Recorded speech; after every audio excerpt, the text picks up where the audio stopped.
Okay, and now that we're done inside here, I figured I'd go ahead and show the slide out closing. So, again, not awning. I think I already made that mistake once. Slide out in. We're gonna hit that button, and we're just gonna let it run until it stops. And you'll see it when it gets to the end. It'll kind of hit one side, then the other side. That's what I was saying. You want to make sure that you don't do anything where you only put it out partially, because it will throw those motors out of sync, and it may get to where it doesn't pull that other side up there tight. So, and you don't want to have any leaks or anything like that going down the road because of that. So we're going to put it in.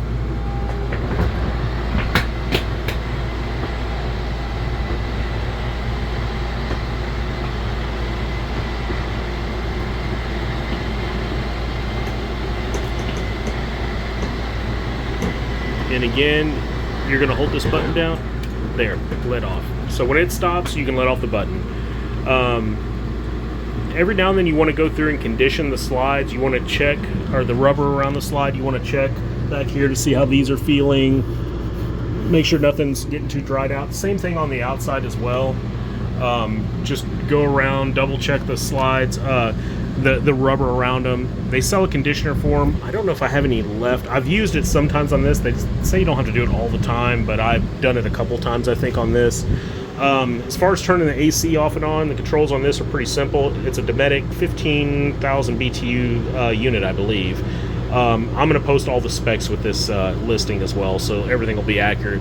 What may not be accurate in this video will be corrected in those specs there, because they're going to be basically the factory specs. But anyway, you have your different modes on here, and as soon as you touch that, it lights up. It doesn't really pick up good on video. Can't really see it. But anyway, up, down for temperature, and then you're going to cycle through here to where it's on off now, and it'll kick off here in a second. It just kicked the compressor off. The fan will run for just a second.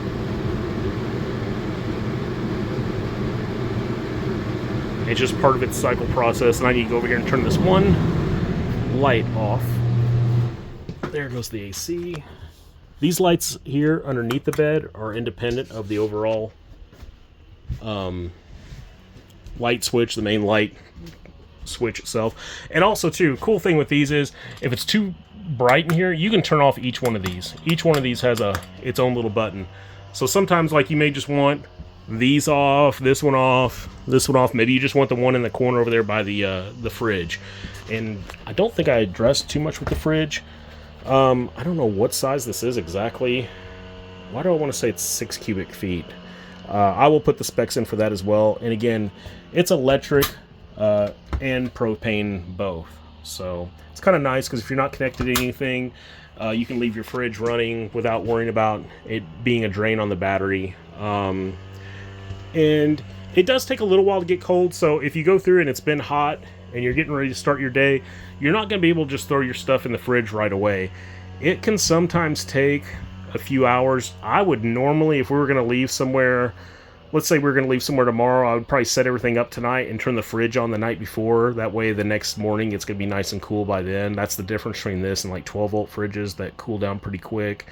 One thing you can do is put things that you want to have in the fridge for sure, maybe in a cooler to take with you while you're going down the road and it's getting cold. It will be ready for you when you need it. It's always going to get the freezer portion really, really ice cold, and then the bottom portion may still feel warm. Everything kind of starts at the top and works its way down.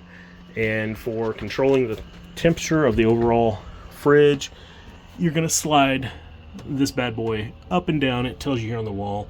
So you want to keep an eye on that. Sometimes it'll shake loose as you're going down the road, but I haven't had that happen in a while. One thing to keep in mind with any of these, sorry, that noise out there, somebody's weed eating. Any RV you get, doesn't matter how much you spend on it, it's still going through what amounts to a small earthquake as you're going down the road, and depending on what type of terrain you're in, it could be a large earthquake. But so things are going to shake loose, things are going to come loose, things are going to break. It's just the way they are, and it doesn't matter how much money you spend on it. This one right here has had, little issues that have cropped up while we've been traveling that, hey, I have to screw something back in. I think this panel right here, I had to put some finishing nails in, I think. Yes, right here, because it started to come loose when we were in Arizona. It was just kind of popped out a little bit. No big deal, but stuff happens. So you kind of just want to keep an eye on everything too. And again, like I said, I'm just addressing this towards people that may have never done this before and think that you can just hop in and not be able to have to worry about anything once you get started. It's kind of, I don't know, sometimes they can be little projects that are ongoing, but I have been super fortunate with what we purchased here with this one, and especially for some of the terrain we've gone through. We have been to Valley of the Gods, which is right by Monument Valley there in Utah. If you watch videos of going back into that area, it's pretty rough, and this has a good ride height. It sets up pretty high, and it's got the off-road tires on it, so you can let a little bit of air out of them before you get into that area, and it rides over everything pretty smooth, doesn't rock anything around too much. You just kind of want to make sure everything is tied down, everything is secured.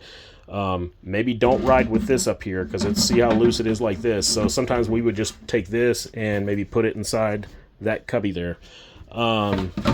Just little things. There's going to be issues that crop up that you're going to have. Sometimes, oh yeah, I addressed that. The heater vent would come pop loose. So, but yeah, just keep that in mind. There's going to be little things that happen. There's going to be little problems here and there, and it doesn't matter what, spending more money on them does not make it to where that is not going to necessarily happen. Sure, the build quality can be different on, but I don't really have a problem with the build quality on this at all. And like I said, we've done quite a bit. We've dry camped outside of Grand Canyon on one of the Forest Service roads. Pretty rough getting back to where we were. Everything was fine. A lot up in Wyoming and South Dakota. Like I said, we were camped right there at the edge of the Badlands.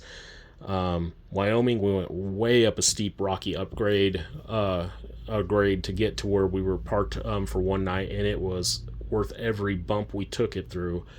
But yeah, it's just kind of using common sense, kind of just having expectations of, hey, things are going to happen, and don't let it ruin your trip. That's the big thing. I let some of them ruin my trip, and that's my own fault. But after it happened one time, I never let it happen again, as far as letting it control my emotions, I guess, as far as whether I was going to enjoy what I was doing or not, because I was still out enjoying things and seeing things I would have never seen before, and just having a great, great time with it. So I think I'm going to wrap it up here with this. I think this is a good spot to end, just with that sentence, because I feel like, man, this is what it's about. It's about having fun, and it's about enjoying it. It's about having a little home away from home that you're not having to spend money on hotels and things like that for, and you're able to just kind of, this is your own second little house. I don't know if I would full-time in this or any really RV, but that's just me. I like having a house to go to. But you certainly could. You certainly could, and especially with just some minor upgrades for power and things like that. But all in all, kind of bittersweet getting rid of this. Like I said, this is our little Cubert, and we've loved it. But, you gotta move on, and on to bigger and better things, I hope. So anyway, and I hope it will make you happy as well. If you have any questions at all, feel free to ask. Do not hesitate to ask. Do not hesitate to have me even check something for you. Like, hey, can you check the cabinet drawer? Can you check this? I think I saw something in the video or whatever. Absolutely, no problem at all. You may pick up something that I did not see. I have a question about something I skimmed past that I forgot to mention. So anything you need, feel free to ask. You can shoot me a text, 254-718-9211, or give me a call, or give me an email. I have all the links everywhere, wherever you watch this video, on the site, on the listings, whatever. So, alrighty, thanks again for watching.